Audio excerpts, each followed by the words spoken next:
மத்தேயு எழுதின சுவிசேஷம் 5:39 வாசிங்க. நான் உங்களுக்கு சொல்லுகிறேன், தீமையோடு எதிர்த்து நிற்க வேண்டாம். ஒருவன் உன்னை வலது கன்னத்தில் அறைந்தால் அவனுக்கு மறு கன்னத்தையும் திருப்பி கொடு. அப்படின்னு அர்த்தம் என்ன? நம்ம கொஞ்சம் கொஞ்சமா என்ன சகிக்கக்கூடியவங்களாக மாறும். வேதம் சொல்லுது, நீ எப்படிப்பட்டவனா இருந்துட்டு போ, ஆனா நீ என்னதான் செய்தாகணும்? தீமையை சகிச்சு தான் ஆகணும். நீ என்னதான் செய்தாகணும்? மன்னிச்சு தான் ஆகணும். நீ என்னதான் செய்யணும்? கொஞ்சம் கொஞ்சமாக உன்னுடைய சகிப்பு தன்மையை நீ அதிகரிச்சு தான் ஆகணும். ஒருத்தன் உன்னை அரைஞ்சிட்டான், நீ மறுபடியும் வாங்கி பலரையும் அரைஞ்சிடாது. என்ன செய்? சகிச்சிக்க. ரோமர்கள் நிருபம் 12:19 நீங்க வாசிப்பீர்களே, ஆனால் பழி வாங்குதல் அது தேவனுக்குரியதுன்னு இருக்கு. அப்படின்னா ஒருவேளை திரும்ப திரும்ப காயப்படுத்திட்டே இருக்கிறாங்க, மன்னிக்க தான் சொல்லிட்டாரு, மன்னிச்சு தான் ஆகணும். மீதி அவர் பார்த்துக்கிடுவார். வாசிங்க.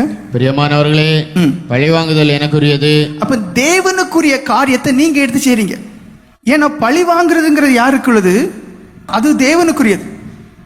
தேவன் அவருக்கு இருக்கிற நீதியின்படி அவர் நினைச்சுவாரு, பழி வாங்குவார். ஆனா நமக்கு எப்படியா? நம்ம மன்னிக்க கூடியவர்களாம். தேவ பிள்ளைகள் எப்படி இருக்கணுமா? மன்னிக்க கூடியவர்களா இருக்கணும். வாசிங்க. பிரியமானவர்களே, பழிவாங்குதல் எனக்குரியது, நானே பதில் செய்வேன் என்று கர்த்தர் சொல்லுகிறார் என்று எழுதியிருக்கிறபடியால் நீங்கள் பழி வாங்காமல். எப்படி? நம்ம பழி வாங்க கூடாது.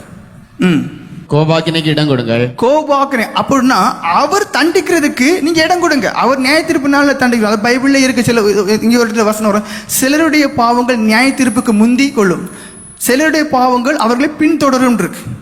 அப்ப அது அவருடைய காரியம், அவர் பார்த்துக்கிடுவார். ஆனா நீங்க எக்காரணம் கொண்டு என்ன செய்யக்கூடாது? நீங்க அவருடைய இடத்துல இருந்து அடுத்தவங்களை தண்டிக்க கூடாது. லூக்கா எழுதின சுவிசேஷம் 6:27-28 வாசிங்க. அங்க உன் சத்துருக்களை நீ ஸ்நேகிக்க தான் செய்யணும். இது ரொம்ப கஷ்டமான ஒரு காரியம்.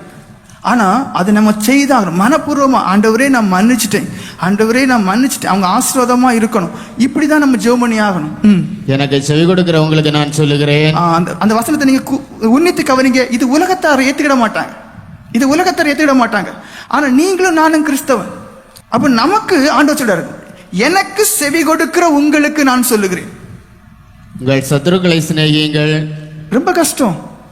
சத்துருன்னு சொன்னாலே நம்ம பார்த்தாலே நமக்கு முகம் டக்குன்னு வேறுபடும். அவன் நம்முடைய கெப்பாசிட்டியும் குறைவா இருந்தா வாய் வழியா பேசுவோம், இன்னும் குறைவா இருந்தா அடிச்சிருவோம், இல்ல ரொம்ப பெரியவங்களா இருந்து நம்மளால ஒன்றும் பண்ண முடியாது, மனசுக்குள்ள திட்டுவோம். ஆனா தேவன் சொல்லிட்டாரு, வெளிப்புறமாகவும் உன்னுடைய கோபம் இருக்கக்கூடாது, உட்புறமாகவும் உன் கோபம் இருக்கக்கூடாது, நீ சிநேகிக்கணும். அந்த இருதயம் எவ்வளவுக்கு டிரான்ஸ்ஃபார்ம் ஆக வேண்டியிருக்கு பாருங்க, மாற வேண்டியிருக்கு பாருங்க. சிநேகிக்கணும். சத்ருவுக்கு நீ தீமை செய்யாமல் இரு என்று மட்டும் சொல்லல, நீ தீமை செய்யாமல் இருந்துட்டு மனசுக்குள்ள கசப்போட வாழக்கூடாது.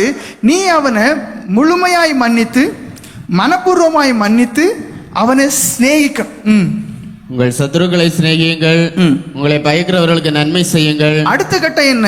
இப்ப நான் மனப்பூர்வமா மனசுல ஜெபம் பண்ணேன், ஆண்டவரே இவங்களுக்கு நீங்க ஆசீர்வதிக்கணும், இவங்களுக்கு இறக்கம் செய்யணும். ஆனா அடுத்த கட்டம் நான் என்ன செய்தாகணும்? அவங்களுக்கு நன்மை செய்யணும். அப்போ நான் அவங்களுக்கு என்ன செய்யணும்? அவங்கள போய் பார்க்கணும், ஏதாவது உதவி செய்யணும். அவங்க அந்த நிலைமையில இருந்தாங்கன்னா உதவி செய்யணும், நன்மை தான் செய்யணும். உங்களை சபிக்கிறவர்களை ஆசீர்வதியுங்கள், உங்களை நிந்திக்கிறவர்களுக்காக ஜெபம் பண்ணுங்கள்.